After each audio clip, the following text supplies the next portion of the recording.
Meus queridos, esse mês de outubro, mês de novembro, nós lá com o IPEM fizemos algumas viagens missionárias em algumas cidades. Nós tivemos em Sabaldi, Apucarana, na igreja do pastor João Subjac, tivemos em Barracão e também tivemos fazendo alguns trabalhos em algumas cidades, levando a visão do IPEM, levando essa visão missionária. Então, qual é o trabalho que nós fazemos lá? Nós chegamos na sexta, no sábado, nós reunimos a igreja em vários momentos, onde nós ensinávamos as mulheres o trabalho de evangelização com crianças, o trabalho de evangelismo em escolas, o trabalho de discipulado, de catecúmenos, o trabalho dos pequenos grupos familiares, mostrando como o IPEM trabalha e forma os alunos para trabalhar, principalmente com a visão do evangelismo e discipulado, formando jovens para fazer a plantação de igrejas. E recentemente nós estivemos lá em Apucarana. Apucarana é a cidade de um pastor muito conhecido do nosso presbitério, pastor João Subjac, que é o fundador da igreja lá em Coronel, e o vô da Renata, que auxilia vocês aqui nos sábados também, na programação. E nós estamos lá para falarmos no sábado à noite, num congresso de missões, ou seja, o pastor Jorge e o pastor João criaram em outubro um mês de missões. Eles trabalharam nas igrejas do presbitério Novo Norte do Paraná, trabalhando sobre a consciência missionária, sobre a visão missionária, a visão do reino, de plantar igrejas, de levar pessoas a Cristo, do discipulado. E no último sábado do mês, eles iam fazer um encontro entre todos esses pastores das igrejas na cidade de Apucarana.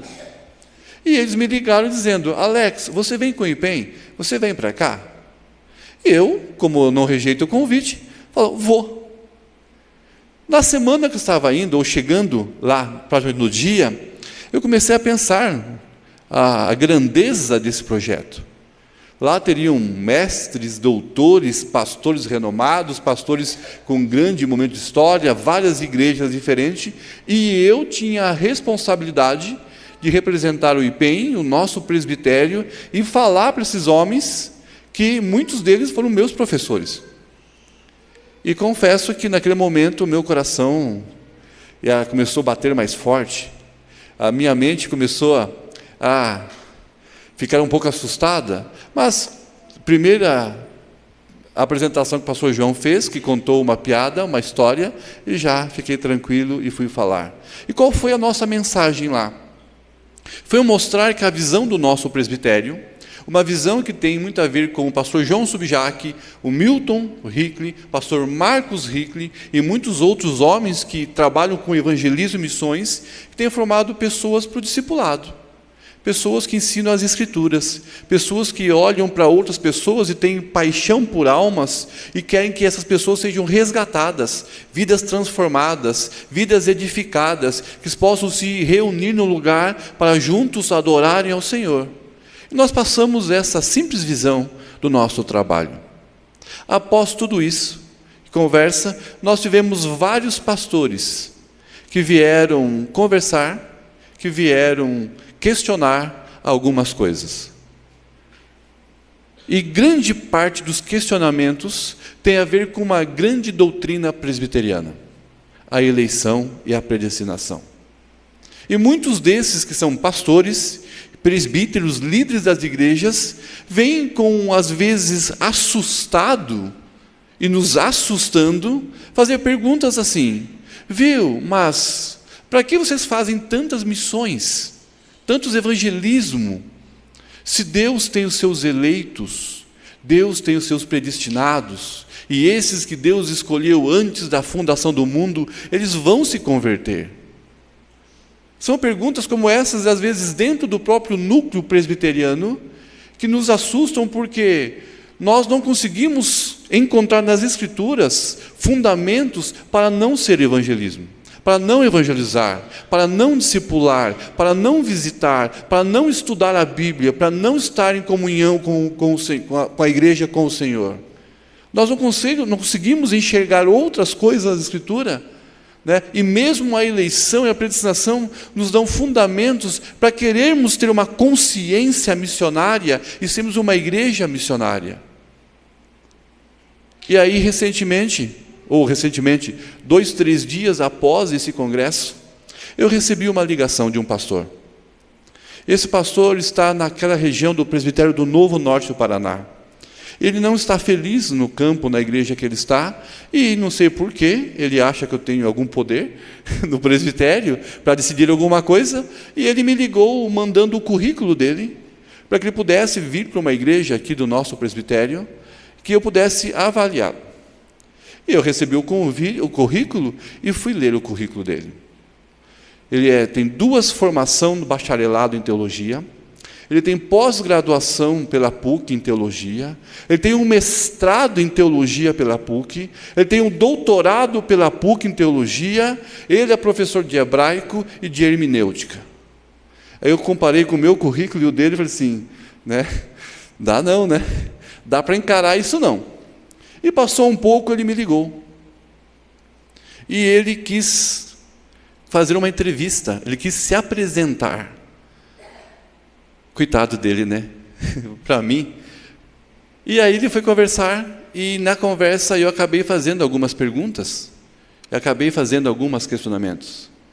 A primeira pergunta que eu fiz: pastor querido, como que é o seu método, sua visão de ir na casa evangelizar pessoas?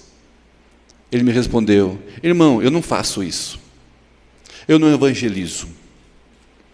As pessoas é que vêm até mim, e aqueles que Deus me trazer, eu apresento o nosso sistema presbiteriano. Como diz o Marcelo ali, já não, né? Aí eu perguntei, mas e o discipulado? Como que é feito o discipulado? Não precisamos discipular. Eu preparo uma grande mensagem, estruturada, teológica, e quando as pessoas vão a uma igreja, eles aprendem no culto o que é ser uma igreja cristã bíblica. Não precisa fazer um discipulado na casa, só os cultos é o suficiente para alimentar.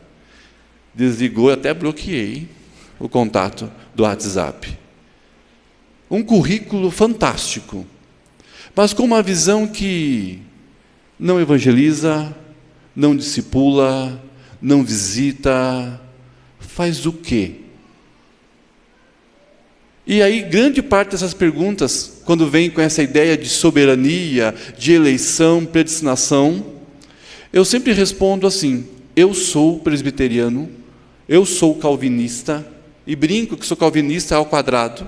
Eu sou calvinista na minha convicção de fé, e também eu sou calvo, e nessa igreja tem bastante calvinista, que eu observo bastante.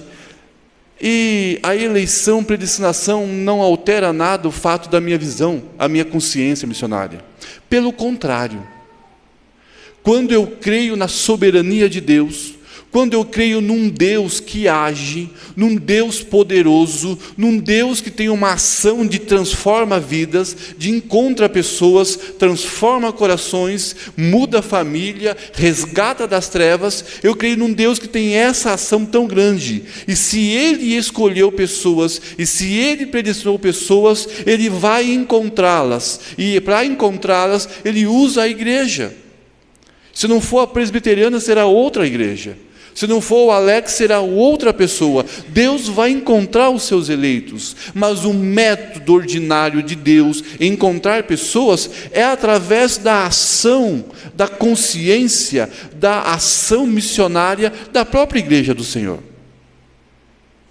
Por isso que eu quero trazer mais uma vez essa fala da nossa consciência missionária, da nossa consciência do que é ser igreja cristã, do que é ser igreja presbiteriana, ainda mais do que a Bíblia ensina, que é o papel da igreja do Senhor. E nesse texto de Atos, eu encontro nesse contexto vários fatores que têm a ver com a soberania de Deus, tem a ver com essa consciência de quem é Deus e do agir de Deus na história, na vida das pessoas, e que Deus usa pessoas como usou Paulo e Silas. O nosso texto está dentro de um contexto do capítulo 16. Se você voltar a folha comigo, você vai olhar que no capítulo 16, ele vai iniciar aqui a segunda viagem missionária de Paulo. Ele começa no final do 15, a partir do verso 36, onde Paulo vai organizar a sua segunda viagem missionária.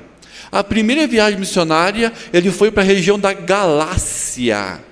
Ele vai fazer plantação de igrejas na região da Galácia. Mais tarde, ele escreve a essas igrejas a carta aos Gálatas, que é a essas igrejas da primeira viagem missionária. E agora ele vai planejar a segunda viagem missionária. E quando ele se prepara para voltar às mesmas cidades da Galácia, Deus vai dizer não. Deus vai dizer não. A partir do verso 6 ao 16, Paulo vai ter a visão do homem da Macedônia, de Troade.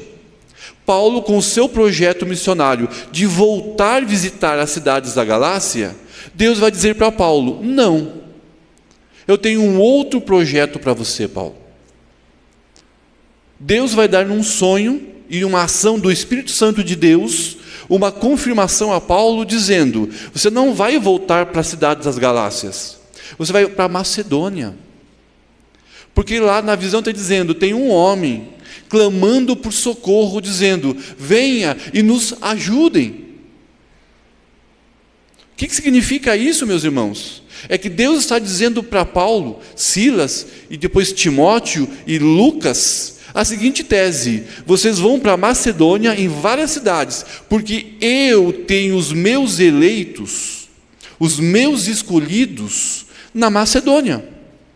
E quando vocês passarem na Macedônia, vocês vão pregar em várias cidades da Macedônia e grandes coisas vão acontecer, porque pessoas serão transformadas. E aí Paulo, junto com Silas, vai passar por Derbe e Listra, chamar Timóteo para estar indo com ele.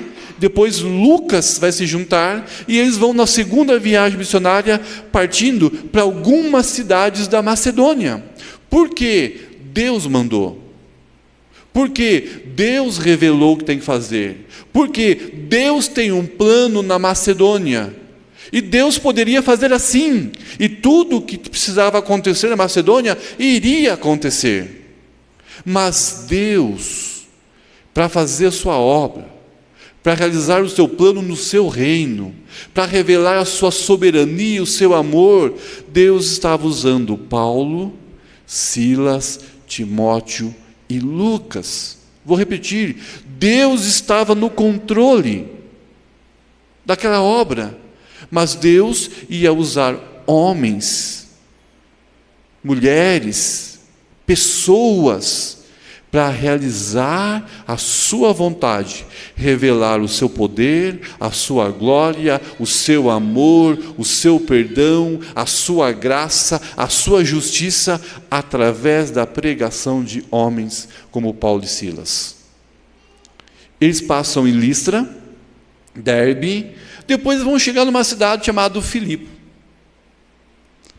Vão ali em Filipe fazer o quê?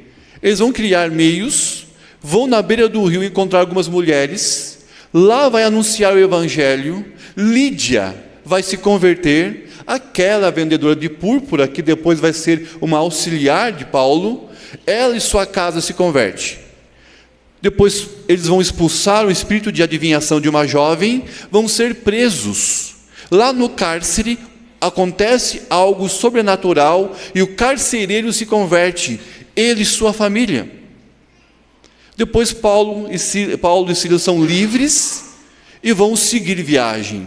Mas ali em Filipe, a primeira cidade da Macedônia, duas grandes famílias vão ter um encontro real com Jesus, vão ter uma vida transformada, sua história transformada, e agora uma igreja cristã acontece em Filipe, nessa junção de duas famílias.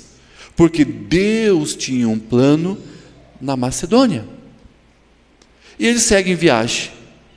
Chega no nosso texto.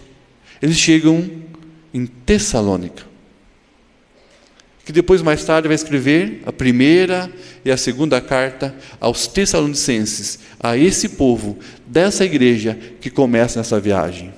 E a nossa narrativa conta uma história também bem simples, bem tradicional nas narrativas de Atos. Paulo e Silas vão chegar a uma cidade de Tessalônica, uma mega cidade, uma grande cidade. Ela concorria com outra cidade como seria a capital da Macedônia, e ali eles vão chegar. Eles chegam, tem uma sinagoga dos judeus. Lá na sinagoga, durante 3 sábados, eles vão pregar, vão expor as Escrituras, ou seja, a Bíblia do Velho Testamento. E após expor isso, acontecem grandes coisas. Uma multidão que estava ali, ou uma grande grupo de pessoas, mulheres e homens, vão se juntar a Paulo e Silas, porque vão aceitar o Evangelho. Mas tem um grande grupo de pessoas que vão causar uma confusão, de querer prender Paulo e Silas, e colocaram ele em risco de vida. Aqueles irmãos que se convertem, eles fazem o quê? Eles vão cuidar de Paulo e Silas, eles não vão ser presos. Depois, eles seguem viagem para uma próxima cidade, que é Bereia, depois seguem viagem para a próxima cidade, que é Atenas, e em todas as cidades, o mesmo modo operante eles executavam. Se não tinha sinagoga, pregavam nas praças. Se tinha sinagoga, iniciava a pregação na sinagoga. E aqui nós temos 3 reflexões, em cima de todo esse contexto, que eu queria trazer com vocês. O primeiro, volta ali para o capítulo 17. O primeiro nós encontramos ali nos versos primeiros. Tendo passado por Anfípolis e para Apolônia, chegaram a Tessalônica, onde havia uma sinagoga dos judeus. Paulo, segundo o seu costume, foi procurá-los e por 3 sábados arrazoou com eles acerca das Escrituras, expondo, demonstrando ter sido necessário que Cristo padecesse e ressurgisse dentre os mortos, e este, dizia ele, é o Cristo, Jesus, que eu vos anuncio. Meus amados, essa consciência de Paulo e de Silas, dos meninos aqui, essa consciência do poder de Deus, essa consciência da ação de Deus, essa consciência de que Deus faz grandes coisas, essa consciência do método que Deus usa, que é pessoas que pregam o Evangelho, levaram esses meninos a fazerem o quê? A estar em Tessalônica construindo pontes, construindo relações. Eles sabiam que ia ser difícil. Eles sabiam que por onde passaram eles vão sofrer prisões. Era comum.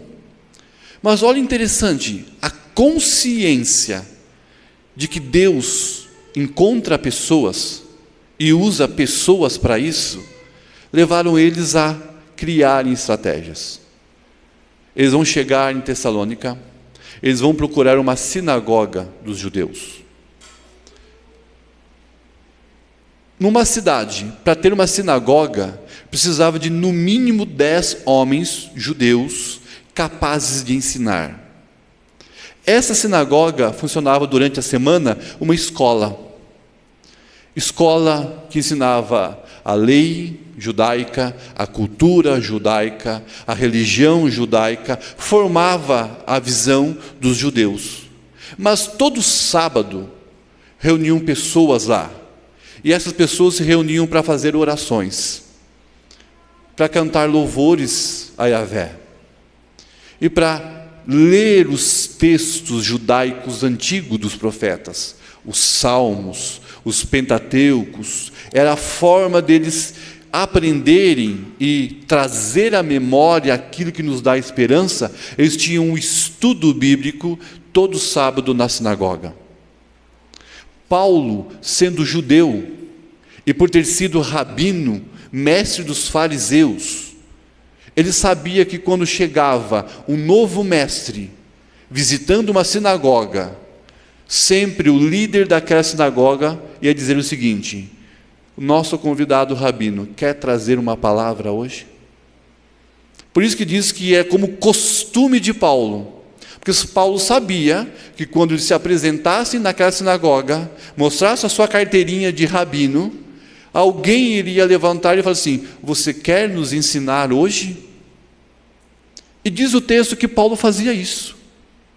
Geralmente, ele conseguia fazer um único sábado, porque bastava um sábado para ele ser preso.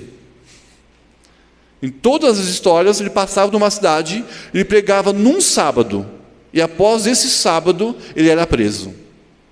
Aqui nós temos 3 sábados, e nós vamos entender o porquê. Ele vai pregar uma mensagem diferente pregada até então. Mas nessa sinagoga encontrava alguns tipos de pessoas. O judeu, aquele que nasceu judeu, aquele que tem o sangue de Abraão e que é praticante oficial, foi circuncidado, guarda a lei, guarda o sábado, crê em Deus, é aquele raiz. Mas tem os prosélitos, que eram não judeus, gentios, que se converteram ao judaísmo. Gregos, romanos e várias nacionalidades que se converteram ao judaísmo, foram circuncidados e agora eles vivem como judeus, nas práticas, na fé judaizante. Tem um terceiro grupo de pessoas, os homens e mulheres tementes a Deus. Esses são aqueles que não são judeus, são gentios, mas eles não se converteram ao judaísmo, eles são simpatizantes, eles participam dos cultos porque eles gostam das orações, eles gostam do louvor, eles gostam de ouvir as histórias do Velho Testamento, mas eles não são circuncidados, eles não são judaizantes, eles são visitantes. Deixa eu dar um exemplo aqui. Nós temos pessoas que são presbiterianas, que nasceram dentro da presbiteriana. Esse é o judeus raiz. E tem aqueles que vieram de outras igrejas, de outros símbolos de fé, e que se converteram ao cristianismo e passaram, foram recebidas, foram agregadas como presbiterianos, os prosélitos. E tem aquele grupo que vem, gosta do culto, gosta do louvor, gosta da pregação, gosta da macarronada, gosta do galeto, mas ele ainda não se tornou membro dessa igreja. Ele é um visitante, ele é um simpatizante, ele é alguém temente a Deus, mas ele não faz parte oficial do grupo. Era assim que tinha esse povo lá. E Paulo vai agora anunciar o evangelho a esses grupos de pessoas que estavam ali. Esse grupo de pessoas que estavam ali para ouvir. E Paulo vai fazer o quê? Expor, argumentar, apresentar as Escrituras. Se vocês forem olhar nos capítulos antes, toda vez que Paulo chegava, eles apresentavam o quê? Apresentavam que Jesus está vivo, o Evangelho. Aqui ele apresenta as Escrituras. Tem algo diferente aqui. Pregação anterior de Paulo. Ele chegava na sinagoga, na praça pública, diziam: gente, Jesus está vivo. Jesus, ele veio como Deus prometeu, ele viveu nesse mundo, ele enfrentou a cruz, ele foi morto na cruz, ao terceiro dia ele ressuscitou, ele apareceu a um grupo de pessoas que nós somos testemunhas, e ele está vivo, e por estar vivo, ele pode te dar vida eterna. E o motivo da pregação ser essa, tanto de Paulo, de Pedro, de João, é para combater aquela ideia que os romanos e os judeus falaram da crucificação de Jesus. Vocês lembram? Eles falaram assim: olha, vieram os discípulos, pagaram para os soldados que estavam guardando o túmulo, roubaram o corpo de Cristo, enterraram em qualquer lugar e agora estão falando que Jesus está vivo. Esse era o anúncio dos judeus e dos romanos, que Jesus foi escondido, enterrado como indigente, sumiram com o corpo dele para dizer que ele ressuscitou. É por isso que Paulo, Pedro, todos eles pregavam que Jesus está vivo, Jesus está vivo, Jesus ressuscitou, Jesus está vivo, Jesus está vivo, porque era um meio de dizer ao povo que ouviu aquela mensagem falsa, mentirosa, entendesse que Jesus está vivo. Esse é o Evangelho, que Jesus está vivo. e por ser o único que venceu a morte, Ele pode te dar vida. Aqui Paulo vai fazer um pouco diferente. O assunto ainda é Jesus, mas aqui ele vai trabalhar uma concepção diferente, escatológica, algo que estava equivocado naqueles judeus daquela cidade. E quando vocês forem ler a carta de Paulo, a segunda carta de Paulo aos Tessalonicenses, você vai ver que o conteúdo da segunda carta é sobre a segunda vinda de Jesus. Esse é o conceito teológico equivocado. Por que ele vai expor, argumentar, e precisou de 3 dias? Porque aqueles judeus daquela sinagoga tinham uma convicção errada escatológica. Eles partiam daquela ideia de que Jesus não era Messias. Eles aguardavam um novo Messias. Alguém que viria, entraria com um cavalo branco, como um herói, iria montar um exército, iria guerrear contra Roma, iria derrotar militarmente Roma, sentar no trono em Jerusalém, e em Jerusalém o povo de Israel ia governar o mundo. E nesse governo do mundo, Jesus iria implantar o seu reino eterno, porque ninguém jamais iria conseguir derrotar Jesus. Essa concepção escatológica que eles tinham. E o texto vai dizer que ele vai expor, vai argumentar, vai explicar as Escrituras. Quais Escrituras? Todos os livros que nós temos do Velho Testamento. O Velho Testamento, o cânon do Velho Testamento, ele foi criado pelos judeus. A igreja cristã recebeu dos judeus a formação dos livros sagrados do Velho Testamento. Não foi a igreja que formou, escolheu quais livros seriam usados. Não, a igreja recebeu da herança dos textos sagrados das sinagogas que eles usavam. E é o mesmo texto que Paulo está ensinando. O que Paulo estava ensinando? Vocês lembram quando Deus prometeu a Adão, Gênesis 3,15, que da mulher nasceria um menino, que iria ser o Salvador? Vocês lembram quando ele falou a Abraão, em ti, Abraão, serão benditas todas as famílias da terra? Vocês lembram quando ele falou a Davi, que um renovo, um reino de Davi iria ser criado e ninguém iria derrubar?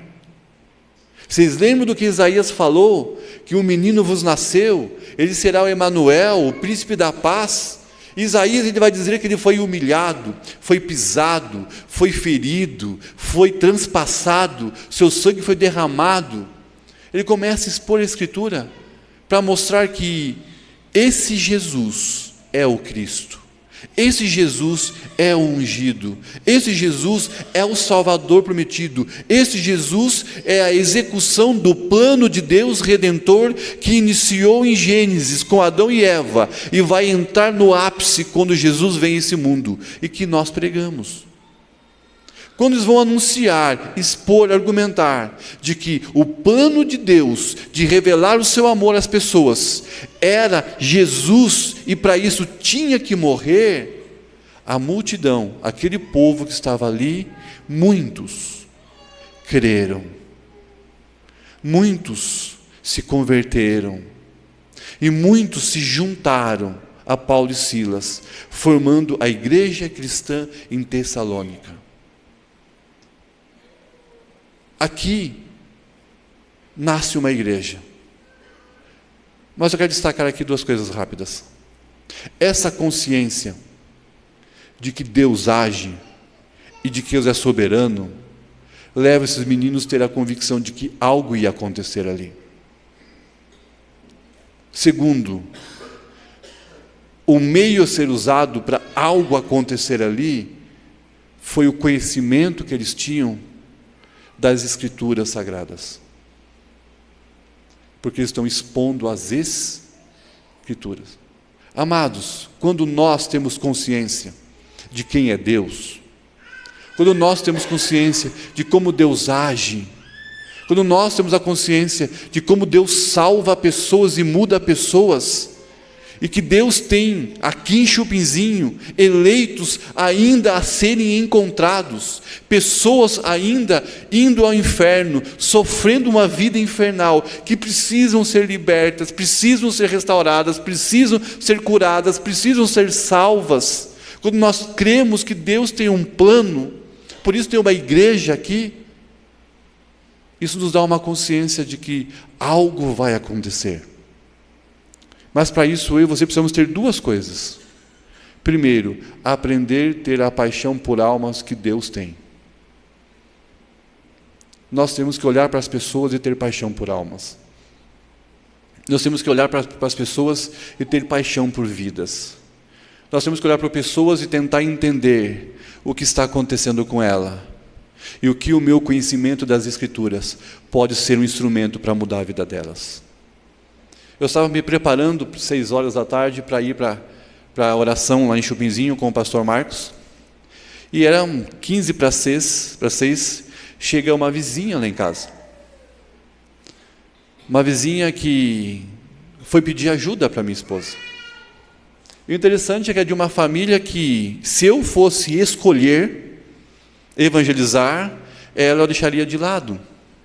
Extremamente religiosa, extremamente com o coração fechado, extremamente anti a igreja evangélica, uma família toda. Durante o percurso, um dos filhos começou a participar da igreja e está sendo discipulado. Agora, recentemente, estamos no 3º estudo, um segundo filho começou a pedir ajuda no seu casamento e nós estamos discipulando. E aí minha esposa tem 2 grupos de estudo, um de mulheres, que são mulheres que já estão participando da igreja, e abriu um novo grupo de estudo de pessoas que não conhecem Jesus. E foi lá em casa, uns dias atrás do estudo, e essa vizinha, que está com um problema em casa, foi no estudo, viu os carros chegando, perguntou o que era, e foi no estudo bíblico lá em casa. Ela já foi no 2º, e hoje, antes de eu vir para cá, eu deixei minha esposa lá, estavam conversando com ela, e a gente fica ouvindo um pouquinho da conversa, ela pedindo ajuda pelas crises do seu coração, pedindo socorro. Atendi um jovem, estamos também no 3º e 4º estudo, que ele procurou pedindo ajuda, e ele veio com uma concepção de Deus assim: você sabe aquele jogo da fazendinha? Tem no celular, você monta uma fazendinha e você vai criando vaquinha, aí produz leite, depois você ganha dinheiro e vai produzindo mais vaquinha, e você vai administrando a fazendinha. É um jogo que é legal, mas rouba um tempo da gente. Ele disse assim para mim: Alex, Deus é um Deus que tem uma fazendinha. Ele fica brincando com a gente, criando coisas.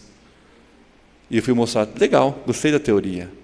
Mas alguém que estava com um vazio, um desespero no coração tão grande. Nós estamos vendo pessoas que estão indo para o inferno. Nós temos pessoas que estão desesperadas no seu casamento, estão desesperadas no seu emprego, com o seu financeiro, estão em crises com os seus filhos, estão com o coração arrebentado, sorrindo, mas vazio no seu coração. E às vezes você está trabalhando com ele, está estudando com ele, joga bola com ele, faz jantares com ele, essas pessoas, e você não conseguiu ter paixão por essas pessoas como Cristo teve, de olhar para elas dizendo: uau, elas precisam de algo, elas precisam de ajuda. E aí você tira o seu conhecimento de Bíblia e vai sentar para ajudar essas pessoas. Vai ajudar para orar com essas pessoas, a orientar essas pessoas, a explicar o plano de salvação para as pessoas. Porque se nós cremos que Deus usa a igreja, se nós cremos que Deus é um Deus que salva pessoas, nós temos que estar prontos para olhar para pessoas com o olhar de Cristo e também ter um conteúdo para ensiná-las.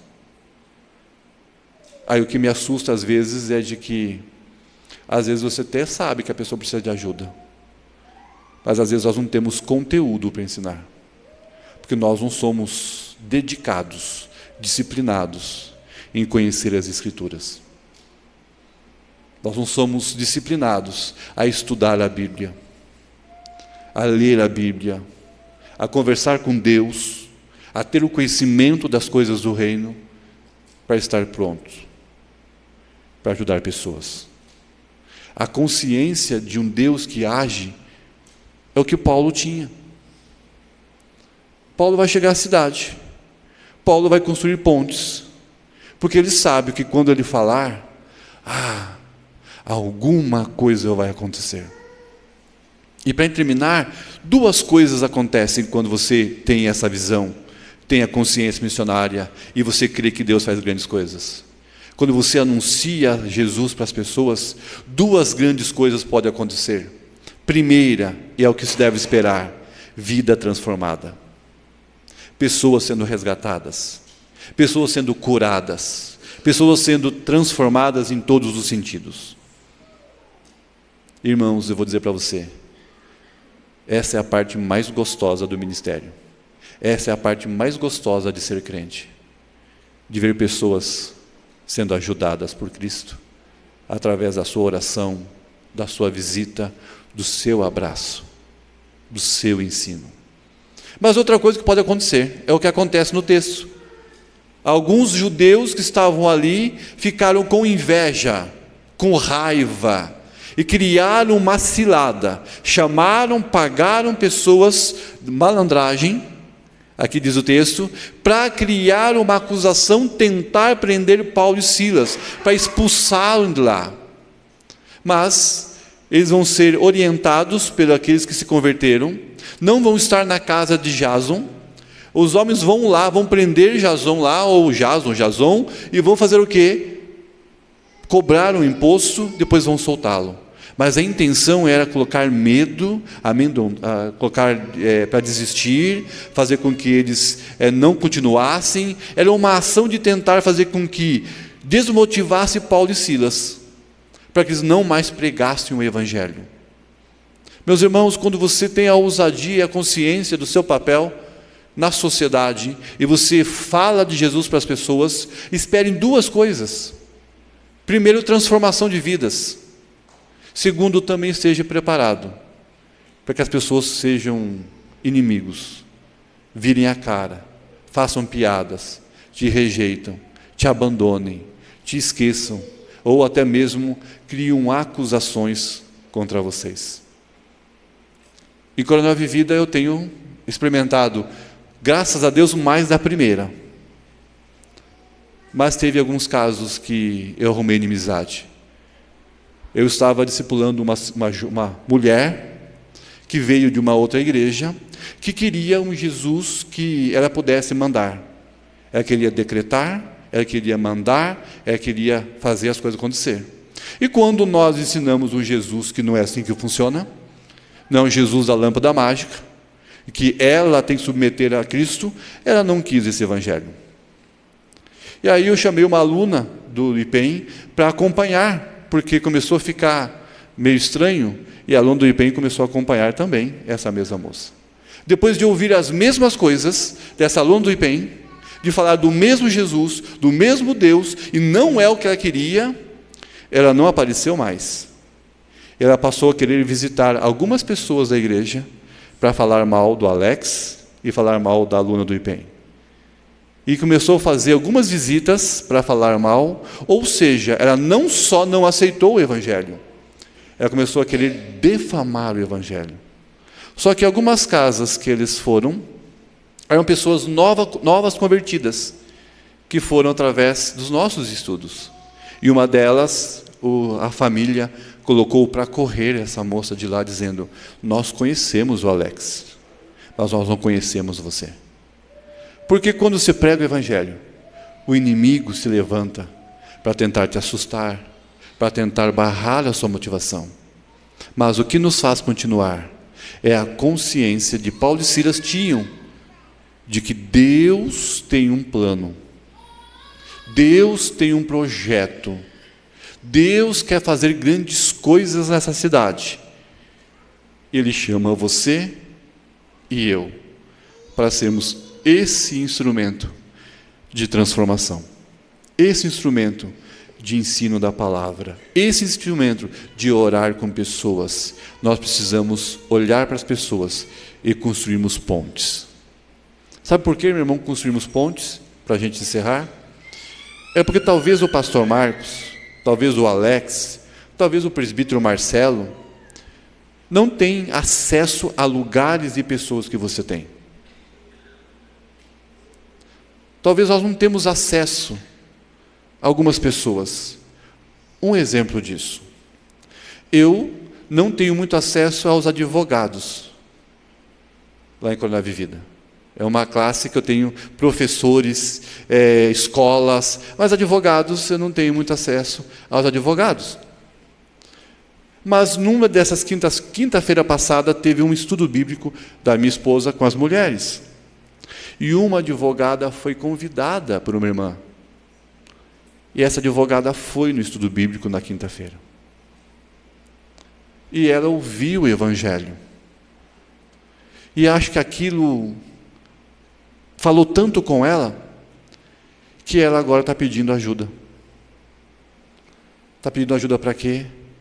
Eu e minha casa estamos arrebentados. Nós precisamos de um socorro. Vocês fazem estudo com casais? Você entende que é fazer pontes? Eu talvez não teria acesso a essas pessoas, mas alguém tem. Eu não teria acesso aos médicos, mas alguém tem. Eu não tenho acesso aos empresários, mas alguém tem. Eu não tenho acesso aos jovens do futebol ou do time do coronel, alguém tem. E quando você olha para essas pessoas, essas pontes, esses lugares, e você vê pessoas indo para o inferno, vazias no seu coração, precisando de ajuda, e você sabe o que você tem para ajudar. Porque nós damos o que nós temos. Nós damos aquilo que já recebemos. Porque nós, um dia, já fomos encontrados por um Paulo e um Silas, onde pregaram o Evangelho para nós. E Deus fez uma revolução em nossas vidas. Agora você é o Paulo e Silas, que deve ser um instrumento de Deus para fazer grandes coisas.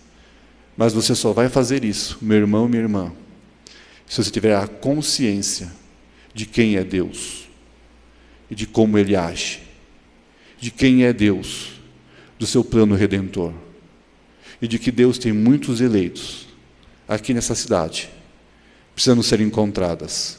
Ele quer que você e eu sejamos essa ponte de transformação, de vida, de restauração, de salvação. Possamos ter essa consciência de que Jesus salva, Jesus cura, Jesus transforma, Jesus resgata. E o meio ordinário de Deus é usar a pregação do Evangelho. E você conhece, você tem essa função de ensinar as pessoas sobre as Escrituras Sagradas, porque é ela que nos liberta. Conhecereis a verdade, e a verdade vos? Então ensine a verdade. Tenha ousadia, tenha consciência missionária. Amém? Vamos ficar em pé? Vamos orar? O pessoal do louvor pode vir também. Pai, nós te agradecemos por esse momento. Obrigado, Senhor, porque nós temos histórias belíssimas de homens, mulheres que fizeram plantação de igrejas, que fizeram serviços de atendimento, discipulados, mas foram homens e mulheres que foram primeiro salvas pelo Senhor. Foram encontradas, foram transformadas e têm a consciência de que nós devemos viver para também servirmos um propósito. Deus nos dê esse propósito, nos dê essa consciência de que o Senhor é soberano, de que o Senhor está no controle de tudo, nos dê a ousadia de pregarmos o Evangelho, por isso nos ensina. Mas Deus, que amanhã, onde nós passarmos, possamos olhar para pessoas e no nosso coração a gente fazer esse raio-x. Essas pessoas como estão? O que essas pessoas estão precisando? e nós encontrarmos a sabedoria do Senhor para ajudarmos pessoas a serem transformadas, ó Pai.